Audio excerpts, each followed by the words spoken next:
Hello everyone, welcome back to another video.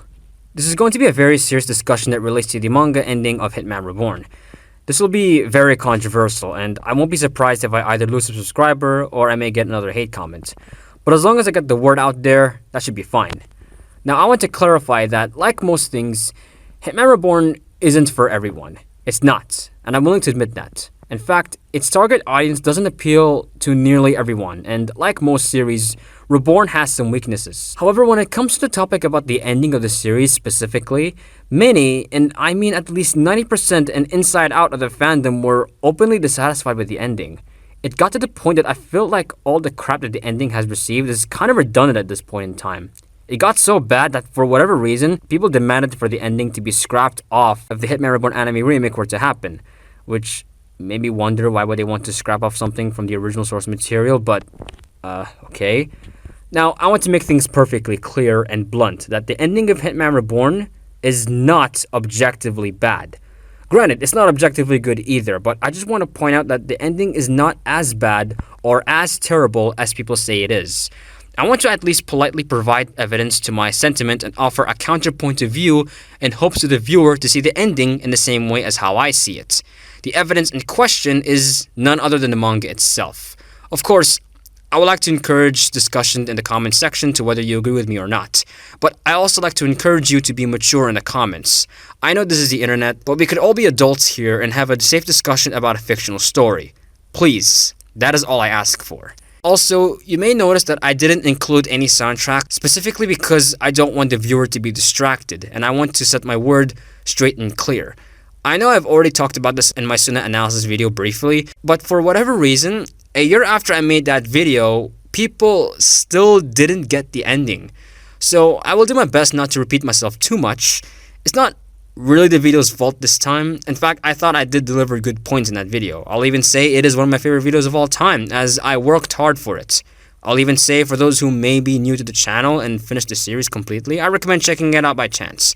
I thought an ending analysis deserved its own video, so I might as well go for it. Oh, and of course, huge spoiler warning. If you're one of the few who haven't completed the series, especially with the manga, click off right now. I do not plan to unintentionally spoil the ending to any newcomer to the series, so be sure to keep in mind. The biggest widely and universally agreed upon, sadly, complaint with this ending is that the main character, Tsuna, did not change. He's believed to be, quote-unquote, the same guy since chapter 1. Basically, his whole character arc has been resetted and is portrayed as if none of the things he experienced in the previous arcs meant anything. But really, it's mostly because people were disappointed that he never accepted his role as a mafia boss. People even considered his decision of not being one was a selfish choice, for whatever reason. Therefore, he never changed overall. You have to keep in mind, this is the same character I literally made a 1-hour analysis video of. In that video, I explained already about his whole reason of not wanting to be the boss perfectly and clear. I find it funny that people complain specifically about the ending of him saying he doesn't want to be the boss, but didn't seem to mind the fact that he did this more than once throughout the whole series, prior to the ending. Each time he was given this conversation, he made it clear he never had any desire of being the mafia boss, from the first arc all the way to the end, because that was never Tsuna's goal. Yes, it is his destiny, yes, the Vongola blood runs within him, but again, you have to keep in mind, this was never his personal goal. You have to look at the story in Tsuna's perspective of what it means to be a normal middle schooler, forced into the world of the mobs, being unwilling to take part in it, and at the same time, dragging the people you care about in a world with lives at stake. Not just the guardians, even normal civilians who seemingly can't fight. Now, before we make a huge claim about him not changing at all, therefore he's a bad character, we have to look back at the very beginning, specifically the moment of when he made up his goal and his reason of fighting is brought up. There are a total of 4 arcs that centers around his true goal. The 4 arcs in question are as follows: the Varia arc, Future arc, Inheritance Ceremony arc, mostly, and the Curse of the Rainbow arc. I'm only going to focus on the parts of where exactly the Tsuna made his goal. There's a misconception that centers around Tsuna being a reactionary character, and that for the whole series, he never has a goal that makes him interesting as a character. Therefore, he's a badly written protagonist. Everyone knows, reactive protagonists who are void of any goal can still make proactive decisions within the plot. Just because a character has no specific shonen goal doesn't automatically make them reactionary. And Tsuna does have a goal, and it's already shown of how the mafia involvement conflicts with his goal of protecting his friends. I will only name few examples from each of these 4 arcs. Let's start with the Varia arc, with Lambo versus Leviathan. We all know what happened there. Tsuna rushed in to save Lambo before he was killed off, while ultimately knowing being involved in the fight will end up making him disqualified. This is also when we see Tsuna's reason of fighting for the first time. In his words, he said, "No matter how important you say the rings are, the Vongola, becoming the next boss, I will never fight for those things, but I will fight to stop my friends from getting hurt." We are just starting to see his actual goal in the series. This is his quote that was never recalled by anyone who complained about the ending. This is already a significant proof that he made it perfectly clear. He never wanted to be the boss. He never fight for the title of the boss. He never desired to be one. He never cared about the rings or anything that the Vongola wants him to fight for. He is mostly concerned about the well-being of others, the people that were involved in the mafia, the people he considered to be his friends. The once lonely Tsuna now has people who are his friends and are now involved in a mafia battlefield, a life-or-death situation in which he has to take responsibility if any of them were at stake, and we clearly saw him saving Lambo. Now you might think, oh, of course, it's a typical basic goal. I want to fight for my friends, yada yada. We get it, too basic. For starters, I wouldn't say that he has this basic goal of I fight for my friends type of thing. The series actually takes a more introspective look of what it means to have a desire to protect your friends, because as the series goes on, his goal of protecting his friends evolves over time. But hold on for a minute. I'm not finished. We're still in the Varia arc. I would like to mention that throughout the whole Battle of the Rings in the Varia arc, Tsuna participated in every single fight that took place besides his battle with Zanzas. I already mentioned Lambo's fight, there's Gokudera's fight, Yamamoto's fight, Hibari's fight, Mukuro and Chrome's fight, and of course, Ryohei's fight. He didn't stay at home the whole time and started crying like most would imagine. Tsuna's reason for even participating is clearly because he cared about the well-being of those people rather than winning the fight. The evidence? The way he saved Lambo when he fought Leviathan. Tsuna himself hated the idea of everyone fighting for him while he stands there and does nothing. And I got more. What about the one time when Tsuna gave his speech to Gokudera about wanting to see the fireworks again, when he was trying to get the rings from Bell, and as a result, Gokudera came out without the rings because in the end, he cared about his life. He cared about wanting to see the fireworks again. He came back because he realized that Tsuna was right. Tsuna's entire reason for fighting is so that he can return for those peaceful, chaotic times. For that alone, the Daily Life arc is necessary. The idea of the beginning episodes or volumes aren't even that bad. The execution of the comedy was just not great, which is ironic because it was supposed to be a comedy gag manga. But again, comedy is subjective. But that's besides the point. The best part about Hitman Reborn is that you have these gag characters who suddenly gets displaced into serious life or death situations and they're still themselves. Plus, you got the whole thing like Yamamoto's mini character arc in the chapter 6, basically the crucial element of how he became friends with Tsuna. Kawahiro's ramen delivery, Tsuna having resolve and will to save everyone from dangerous situations, that time travel shenanigans from the bazooka that you don't take seriously at first until they actually get stuck. Which now brings me to the future arc. The Vongola Trials chapter is arguably one of the most impactful points of Tsuna's character arc, which is heavily missed out by the ones who complained about the ending. I've already repeated myself in 2 videos. It's a trial that makes the current boss experience all the sins that the former bosses have committed in the past, like murder, violence, crime, eradication, and honestly what a mafia boss would really do. Things that conflicts Tsuna's pacifistic nature, seeing that he himself had no kill rule. He didn't kill Mukuro, out of fear that he may turn out to be a typical mafia boss. He didn't kill Zanzas despite all the horrible things he's done. He doesn't just protect the people he cares about, he also sees the best in others. Tsuna states to the previous bosses that he doesn't want the power of the Vongola family, and if he were to inherit such sins, he would destroy the whole organization completely. Chapter 148 also proves his goal as well, and how much we know his resolve. There's a scene in which Tsuna was trying to let up his rings, but to no avail. This was during the training arc. Gokudera and Yamamoto let up their rings successfully except Tsuna. He was told to train in order to bring everyone in the past and become stronger than the Millefiore family, but turns out his resolve for that wasn't strong enough. Therefore, he wasn't able to control his flames correctly. People will consider that this is another point of Tsuna being quote-unquote resetting in character, meaning his previous experience meant nothing, which explained why he had a weak resolve. In reality, however, that is not the case. In fact, this is a misconception as many people misread this part the most. It's revealed that Tsuna doesn't need a specific reason for him to let up his flames, because his reasons and will are more simple than that. Reborn himself even pointed out that, "Don't try to act cool, Tsuna. You're not sort of hero, are you?" He goes on to say, "You and your reasons for enduring this training, to bring everyone back in the past or to defeat your enemies, your feelings were a lot more simple than that at the time, weren't they? The time when you first ignite your flame in the ring. What were you doing then?" This is a callback in chapter 143, when Tsuna was fighting Tazaru. His resolve to protect Kyoko was the only thing in mind for him because she was literally in danger, and thus his resolve causes flame to ignite. Now back in chapter 148, when Tsuna was reminded of this, Reborn asked him what was he fighting for, and in turn, Tsuna revealed he just wanted to protect Kyoko. And then as soon as Reborn asked him if he has people to protect, and once Tsuna thought of that as his resolve, his rings instantly lit up. It made you think, this was his actual concern and the main goal throughout the series. And there's a reason why this was a goal. Reborn takes all these gag characters that you wouldn't take very seriously at first, and you wouldn't even think they'd matter. But turns out, once they're brought in a nonsense war that is the future arc, you'll realize that even the smallest lives are at stake. Ippen, Lambo, Futa, Haru, and Kyoko, and probably a lot.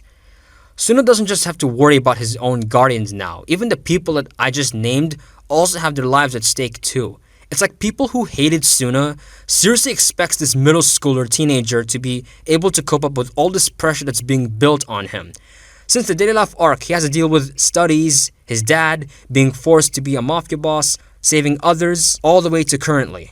Sure, you can dislike the guy for his wimpy and coward personality, but you can't say he's a badly written character for that reason, especially since it's justified when you really pay attention to the situation. What separates a good written character from a bad one isn't how you feel like it's inspiring or not, but rather their ideologies, symbolism, motives, depth, etc. Before I go on to the next arc, I want to have a small talk about two character roles, more specifically with Haru and Kyoko. One of the most common misconceptions about Haru and Kyoko is that they're basically useless. They don't really do anything to contribute to story, even though they clearly have their moments in the future arc. While it is true they are not necessarily well developed, but calling them useless as if their existence means nothing in the story is kind of stretching it as well. I will talk more about Kyoko and Haru in another video soon, but here's a quick little rundown. Haru is a loud and energetic girl who supports Tsuna openly. Her energetic persona actually reflects her way to support Tsuna. Thus, she represents Tsuna's esteemed support. Meanwhile, Kyoko's personality, as we know, is the exact opposite to Haru. Kyoko is more gentle and down-to-earth, but like Haru, her calm persona also reflects her way to support Tsuna. Kyoko represents Tsuna's emotional support. Haru's way of support taught Tsuna to unlock the X-burner, acknowledging the fact that he is able to understand the support of his friends, by making him more confident and filled with courage to boost in his self-esteem. Kyoko's way of supporting Tsuna taught him to control his Vongola pet, by providing him comfort in difficult or stressful situations, basically teaching him to calm down and not be afraid and to be aware of his anxious feelings, which is what the emotional support is most likely centered upon. Everyone in the family is able to support Tsuna through needs in order to help him grow stronger, not just as a fighter, but also grow as a person. Now looking at the Inheritance Ceremony arc, there's a good reason why this arc is very overhyped in the fandom. Most would argue it's because of the fights, but for me, it's how his guardians view and influence Tsuna. Because Tsuna influenced many of his friends, now in here, it's time for his guardians to do the same. Ryohei was the first to evolve Tsuna's goal of protecting his friends. In this arc, after his battle with Kuyo, Ryohei was able to go on equal footing with him, making the battle last long because, according to Ryohei, he stated, "I don't have any regrets. All I wanted was to stand behind my pride and defend it until the end. So when it becomes your turn, don't turn away from your pride." This was evident by Reborn as he commented on how Ryohei and Kuyo's pride is far beyond what he could have imagined. And so Ryohei told Tsuna, "Go forward however you feel is right. Don't fear a thing, Sawada. I felt it. I know it's there. Your pride." This correlates with the fact that Ryohei believes that Tsuna has pride within him. Ryohei can see it and sense it. His pride will eventually be revealed once Hibari tells him what it is. In Lambo's battle with the Lightning Simon Guardian, we can see a brief moment with Tsuna and Lambo, in which Tsuna showed more care for Lambo with this fact that he is brought in this mafia battle. he only did so because he couldn't reject him and ends up blaming himself for that. But Lambo confirms to him it isn't him to blame. As a matter of fact, Lambo may seem annoying, but he had a lot of joyful moments with Tsuna and the rest of the characters. He wanted to belong there as much as Tsuna does, and to see him admitting this in the middle of the battle gives an expanded relationship with Tsuna and Lambo and even Reborn himself. He was then asked by the Decimo Lightning Guardian if he sees Tsuna as a boss, to which Lambo responded, no, he doesn't. Rather, he sees him as an older brother figure. This implies that Lambo accepts Tsuna not as a boss, but rather a good person. Because of all the fun times they had and Tsuna showing concerns for Lambo, even through moments he didn't deserve it, Lambo accepted Tsuna's kindness and constantly wants to remain with him along with the rest. Gokudera also has this theme as well, in which he fought, I'm not saying her name, she reminded Gokudera of all the flaws that Tsuna had, about him sucking in sports, not good in studies, pointing every flaw and clumsiness in Tsuna's nature. Gokudera then responded that he knew about Tsuna's flaws. He knew that he isn't perfect. He is aware of his clumsy nature, but still chooses to respect him. He may have implied that he sees him as a boss, but the mere fact that he accepts him for his flaws is the quality of a good friend would do. Accept a person despite them being imperfect. Gokudera is not blind. Eventually, Hibari explained what his pride was. He described it as something he cannot surrender, a belief that a complex aspect can bring about positive and negative emotions. It's about not giving up on your beliefs and your confidence even when faced with a challenge or failure. It's also about being confident and comfortable with yourself, accepting your abilities, having pride in who you are and what you can do. So I'd definitely say it's something that's hard to give up on once you have it. At that moment, Tsuna already knew what his pride is. He didn't know what it meant at first because that was something he never had in him prior to this arc. He only wanted to protect his friends, but after knowing what his friends thought of him, like Gokudera, Yamamoto, Lambo, Ryohei, and many others, that's what gives Tsuna the confidence to say his comrades are his pride. His goal to protect his friends has evolved over time. This is not some kind of plot device because his goal only evolved further. He sees his comrades more as his pride and not just people he wants to protect, because they are the ones who can accept him when he couldn't accept himself since the first chapter. The story demonstrates this theme by showing that people like Tsuna's friends, for example, accepted Tsuna not as a boss, but as a good person. The story essentially taught us that you don't need to be loved or accepted by everyone just because you're known for something big or a title that's meant to be feared. It's all about how your actions may affect or impact others. The story is more about how willing or everyone are able to accept Tsuna as a person and not as a mafia boss. As I've said in the beginning, the story takes a more introspective look at what it means to have friends, and this arc completely shows it. And then finally, the Curse of the Rainbow arc. This arc is arguably the biggest step up for Tsuna's character. This arc involves the characters that Tsuna had an indifferent relationship with. The characters being Reborn, the one who gets him into this mess, and mainly Tsuna's father, Imatsu Sawada, and Tsuna's past enemies, Mukuro, Zanzas, and Byakuran respectively. I wouldn't count Enma Kusato because he's the only character that Tsuna recanaled at the end of the previous arc, but that's just me. In my Tsunayoshi analysis video, I named this arc as Judgment. Tsuna judged Imatsu for his poor care for him as a father during their first battle, and ended up losing because he was unable to grasp the potential of his dying will. It wasn't until Reborn changed to his adult form and judged Tsuna for fighting Imatsu because of personal reasons and not by his dying will. Hence, he taught him that he needs to accept his father as a strong person. Tsuna judged Byakuran for his previous actions in a future arc, in which he created a parallel world specifically to sacrifice both Gamma and Uni. All that just to obtain the Trenaset.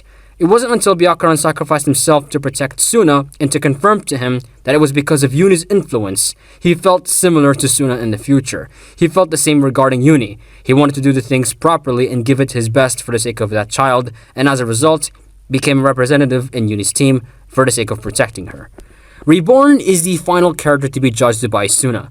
Reborn is supposed to be this strong hitman in the world that knows everything and he's always seen as Tsuna's superior, but the moment Reborn accepted his own death willingly, that's when Tsuna overpowers him by judging him. The mere fact of not having faith in Tsuna and thinking that nothing he did in his life was impactful, and that only made his goal of protecting his friends grow, willingly do something his past self would never do. Everyone but Reborn accepted Tsuna for his ultimate plan to fight Devendich.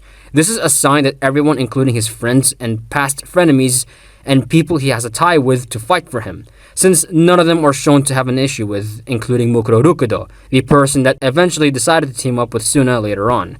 Tsuna showed Reborn his full potential by demonstrating how strong his will became. His will to save Reborn was so much that it encouraged him to finally decide to live. Tsuna managed to defy his own teacher just to save him and prove to him of his goal to not abandon someone in need. Reborn saw that in Tsuna's flames, and that was enough to unlock the final form of his resolve. The power that manifests within him, representing his kindness, goals, unlocks that of the ultimate dying will mode. I got this from a comment section, and I would like to also mention that every villain in this series are the exact opposite to Tsuna, in one way or another. Mukuro Rukudo killed so many people for being experimented on, blamed the mafia, but Tsuna showed him that he's not like any other quote-unquote mafia boss, and that he actually is a nice person who wanted to understand him. Zanza seeks power at all costs and does not care for others. Tsuna doesn't care about power and only wants to be with his friends. Byakuran wants to be the main character of the world and sees others as NPCs that makes his life more fun and would even betray them just to get his goal. Tsuna doesn't care if he's a nobody. In fact, he sees other people as someone he should respect. Every bond he's made along the way counts, making him far more selfless than Byakuran. There's a bit of misconception that I want to clear for a minute about Enma and Tsuna being the same character, that Enma is basically seen as a Tsuna clone, but that's not actually true. Enma, while he is as clumsy as Tsuna, Enma is more of an introvert due to his past trauma. Tsuna does not have a past trauma and is mostly a shy person. There is a big difference between someone who's shy and someone who's an introvert. Another notable difference between Enma and Tsuna is that Enma cares about his heritage and past. Meanwhile, for Tsuna, he proved already that he denied the Vongola heritage. And although he does not care about the past, he still genuinely believed that Primo would never betray the first Simon boss, even despite him not having proof of that, because he doesn't care about the past, but he knew in his heart that Giotto would never do something terrible. Daemon's Spot puts the strong above the weak, while Tsuna wanted the best for everyone regardless of them being weak or strong. As he calls them his pride, he sees the best in others from his friends and his opponents. That alone is enough for him to at least gain respect from his previous opponents by not being able to refuse Tsuna's request to fight for him in the Curse of the Rainbow arc, all that just to save Reborn.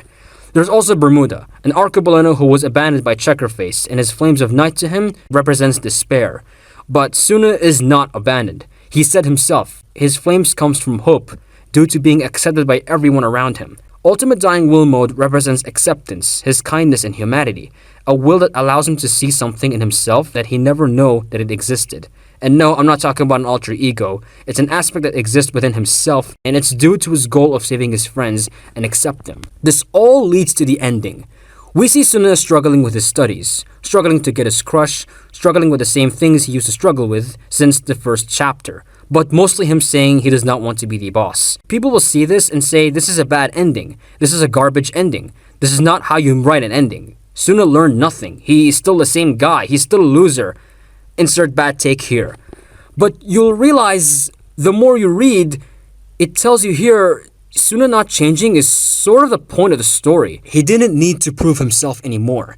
Him still being bad at things are supposed to remind us that he is still Tsuna.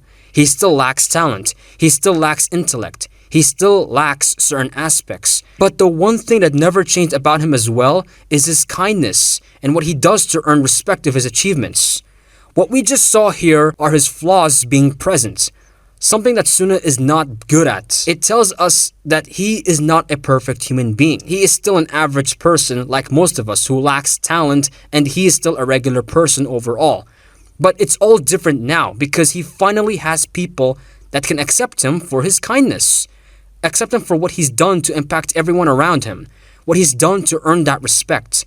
What he's done to change people. What he's done to have so much friends that believe that mere talent is nothing compared to kindness. In the beginning of the manga, we see that Tsuna lives in a world where talent mostly matters. He is mostly known for his kindness to others. He's known for his politeness and that he's a crybaby, but ultimately he was bullied because of that.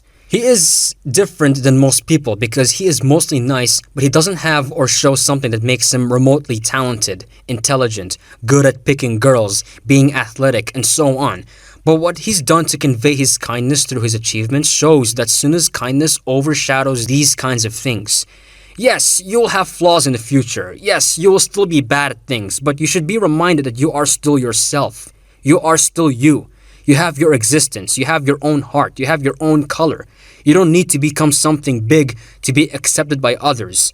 Even a loser like Tsuna can still be accepted because people who see you for who you truly are and accepts you regardless of your flaws are the kinds of people that are worth calling your pride because they make you proud, and that alone is a big accomplishment. Tsunayoshi Sawada doesn't only put others first, but he has this deep strength and resilience inside him that he never wavers. He had to face many terrible things, but still, there is this kindness in his heart that never fails to shine through no matter what he's gone through. That's what his friends love about him, because he is always good to others no matter what. He refuses to kill on so many circumstances, always sees the best in others, respects his friends like every normal person would, and never embraces the mafia's horrible influence. His goal stays the same for the entirety of the series, but that is the point that Amano wanted to come across. Despite everything he had to face, he is still Tsuna. He still chooses to avoid violence and protect people in his own way. He doesn't have to grow up for the story to make sense. It's all about how he sticks to his resolve until the very end. This whole thing is sort of like a reflection to us as readers. As people, we all go through that same phase while growing up. We don't change or have a 180 change just like that in the span of the year. Many of us probably don't even really change like that within 1 year or hell, even 5 years. So, let me ask you a question. Are you still the same person you are today than you were 10 years ago? And did you have a major change since last year? Or are you relatively the same? And even if we do change, flaws still exist. And you have to make the most of it all to remind yourself that you are still you. People will trash you for what you're bad at. And this is something many of us experienced in the real world. I experienced it, you guys probably experienced it, everyone did experience it. And it's a natural phase of life while growing up. So while the ending isn't perfect, looking at this entire point, the evidence and everything that builds up to it, it's actually kind of necessary for the way it's supposed to end. The whole thing about Tsuna regressing back in character is kind of missing the point, since he's never meant to change his goal, let alone embracing his destiny, and rather follows his own and accepts the person he is, since he still has that kindness and humanity. That being said, I know another person that can explain their point of view of the ending similar to my perspective, just in case people think I'm the only one, or if my explanation isn't good enough. Trust me, this whole thing about the Reborn ending is pretty controversial at this point. I might as well leave the rest to a good friend of mine who will not only read the manga, but I can confirm they've been reviewing every single Reborn chapter throughout the whole channel, and you can see for yourself in the description below. Kimi of Anime Legends, please finish what I've started. Hey guys, what is up? Thank you, Red, my good friend, for introducing me. So as he said, my name is Kimi-chan of Anime Legends, and you guys can also find me here on YouTube. I do reaction and review videos, and as Red said, I am currently reviewing all 409 chapters of Katekyo Hitman Reborn, simply because why not? So going into the topic of why the ending of Katekyo isn't as bad as people make it out to be. Just like Red, I don't find the ending of Katekyo Hitman Reborn to be as horrible as some people make it out to be.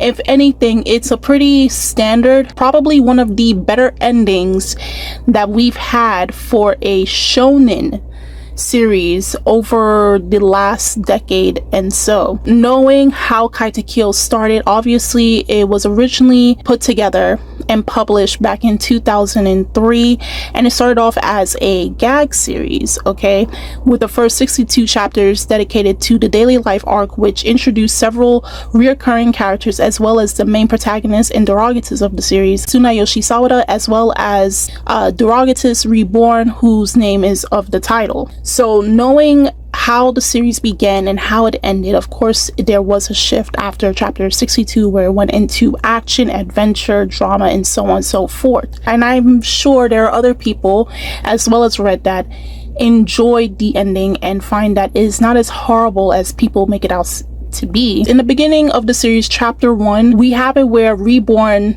just pops up into Tsuna's life randomly one sunny morning. Okay, and then he's telling him and somewhat threatening poor Tsuna, who is a 13-year-old boy in middle school, that he is the last line in the Vongola to become the boss. And of course, any sane 13-year-old child would dismiss him and say, no, I don't want to be part of such shenanigans, such trivial things. And it's understandable that throughout the series, and especially in the daily life arc, no matter how comedic it appeared to be, Tsuna tried his very best to not become the Vongola boss. And Tsuna had to go through many situations, many times where he could have lost his life throughout the series, from the daily life arc to the Kyoka arc, the 10-year arc, choice battle, inheritance ceremony arc, and finally the rainbow arc. But what people fail to realize, always stating that, you know, by the end of the series, chapter 409, that Tsuna hasn't changed, which I agree with Red, is that Tsuna didn't have a drastic change. More so, all of the events that has happened to him from the very first chapter to chapter 409, and if we take into the context of the series, about a year and probably some months has passed, it's understandable that Tsuna, who by the end of the series is at most 14 and a half years old, has not changed or had a 180 change. Tsuna, at the end of the day, is probably one of the more realistic and the most unrealistic situation possible, would not gladly take up the seat to become something so dangerous. This was thrusted upon his life, and he had no other choice but to deal with it, and was making the best out of a horrible situation where he clearly saw people that he was starting to get close to get caught up into these situations and constantly have to fight for their lives because there are people continuously coming after him, as we clearly saw throughout the series. And what I liked about it is showing that for most of the series, up until the inheritance arc, Tsuna, while going through these events and everything, and yes, he says, you know, I don't want to be part of the mafia and anything, what people fail to truly understand about Tsuna, that yes, he may cry and everything, but you also have to notice that Tsuna is a gentle person. Yes, he does have a smart mouth at times. Yes, he can be a little wisecrack and a little jerk at times. But at the end of the day, Tsuna is a very gentle and kind and shy person. On top of that, Tsuna is a pacifist. Now, we don't usually have that much pacifists in shonen series in particular. As you know, shonen is a demographic targeted towards young boys ages 13 and up. So it's understandable where many people, you know, reading stories from the Naruto, the My Hero, the One Piece, the Black Clover, anything you can think of, many of those series have where the main protagonist announces their goals or dreams, in which now the author has to make sure that dream that they announced back in chapter 1 or chapter 5 is accomplished by the end of the series. But then we have main characters such as Tsunayoshi Sawada from Reborn. We have characters like Ichigo from Bleach, Gintoki Sakata from Gintama, Yusuke from Yu Yu Hakusho. Many of them don't have very specific dreams or goals that they want to achieve. Technically, a lot of their goals, and I'm using air quotations, was thrusted upon them, and they had to make it work in order to survive. And if you ever notice about these particular characters that I just named, their goals at the end of the day is to make sure that their family members and friends are safe. Now, you might rebuke that and say, well, isn't that like every shonen character? And I'm like, yes, but it's not a goal. It's just something that they continue to do, and something that happens in the progress of them reaching their goals or any situation that manages to pop up. Many of these characters just want to be able to live normal lives, but in order to achieve that normal life, they get into situations which they never asked for. Tsuna with Reborn interfering into his life, Ichigo getting attacked by a hollow, Gintoki going through war to get back his teacher slash father figure, Yusuke, dying and going into the spirit world. They were quite literally going throughout their lives quite normally until these things actually happened to them and took place, and now they're forced into these situations in which all they can hope from meeting different people in their lives and connecting with them, all they wish for is what? Protecting them and having a normal life. Going back to Tsuna, again, in regards to why the people find the ending controversial, why he never accepted his role, is because it's a role that was thrusted upon him. It was not a goal that he wanted. It was a goal that he was forced into. And when you're forced into something, you try everything within your power, no matter how young or old you are, to fight against such a destiny. So clearly, there are similarities between the first chapter and the last chapter, but what you can tell, obviously, there is that key difference where Tsuna was very frightened, was very scared, very whimsical. And another thing that probably you don't see, that's also the biggest key difference, and people probably may forget about that part, is where within the first chapter we had where Tsuna, after meeting Reborn shot him with dying will bullet, correct? And he tried to confess to Kyoko, one of his love interests, and he came into the next day after, embarrassing himself and going through the dying will mode and everything.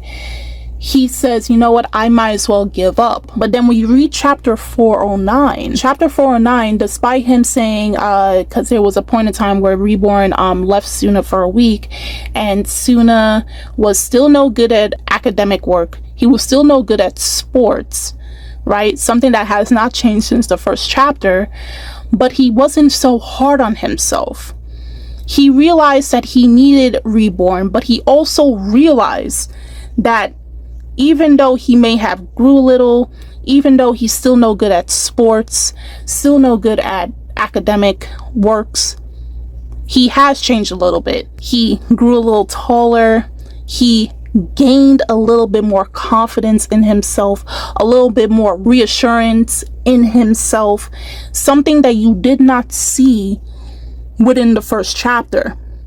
In the first chapter, Tsuna willingly would give up when the chance arises, whereas in the last chapter, due to the influence of gaining friends, he knows that through his friends being by his side, he can continue to grow as a person. And with Reborn constantly being there, even though they may fight a little bit, they don't see eye to eye every now and again, it's because of the influence of Reborn in his life caused him to change just a little bit, which to me, in all honesty, it's the most realistic approach a person can have, especially within a year's time span, unless there are circumstances outside of yourself that forces a drastic change. And yes, those instances did happen again because of all the arcs and the people that Tsuna had to face, but at the same time, those people helped Tsuna to grow from Mukuro Rokuro, from the first major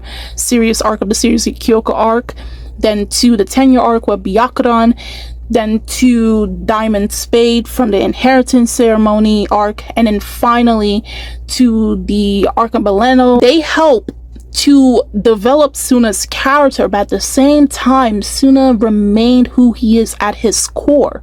At the end of the day, Tsuna is a sweet person. He is a gentle person. He is a shy person. To say that Tsuna is stagnant would be ignorant of all the changes that we saw clearly from the first chapter. And if you go read the first chapter and the chapter 409, you can tell that while there are similarities, there are very small changes to his character. To reiterate back on what Red said, how many of us, and I know people will be like, well, we're not talking realistically, but as a writer, and even if you're not a writer and you're a reader, we do take real life situations to put in these stories to make them more fulfilling. So the question that Red asks, I want to reiterate it. How many of you have changed within over a year? And if you can call back to who you were 5, 10, if you're older than 15, please be, how much of you have changed or haven't changed at all. And there's nothing wrong with little to no change in a year. It still doesn't change who you are on the inside or morally, you know, because change does happen, but not as drastically as people would assume. So all I can say is try to reread the ending. And if your mind doesn't change, then you know what? I gave it my best shot. Me and Red, we gave our best shot. But I just want you to take into consideration that not every single ending, with the character being what they're doing in the entire series, they don't have to, especially if they never made the announcement in the first place, if they're trying to defy it but still have to walk that path, okay, because that is not their destiny.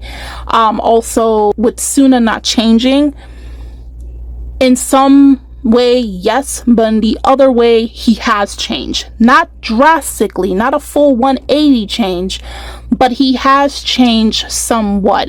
If anything to take out of it, Tsuna has gained more confidence in himself by the end of the series, and I think that's probably one of the best depictions of a character, especially if you take in their timeline within a year and a half. I think that's one of the best depictions of a very shy character, that they gain confidence in themselves. So with that being said, guys, I am out. I leave it back to my good friend Red to close us out, and I'm Kimi-chan of Anime Legends, and I'll see you guys later. Bye. Thank you very much, Kimi of Anime Legends. Now let me get this straight.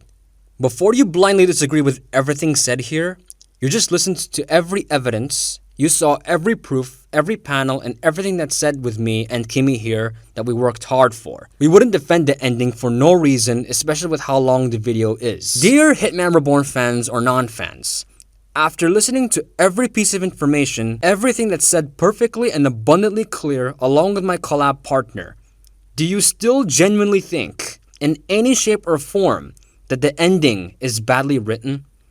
And don't just say yes and blindly disagree. I expect nothing but mature comments about why you disagree, if you disagree, that is. And to make it fair, the same can be said for the ones who agree also. If you agree with anything that is said here, give me a reason as to why and I'll read them. It's easier to blindly hate on something rather than taking the time to truly understand what a series is trying to accomplish as a story. The hate becomes so strong that it evolved into a false fact. And people have done it. People literally rip this ending to pieces every single time that's brought up, that it's become so hard to talk about the ending with no means of defending it. And hopefully this video sets the nail in the wall once and for all. So here's the evidence, you decide. The comment section is all yours. Thank you.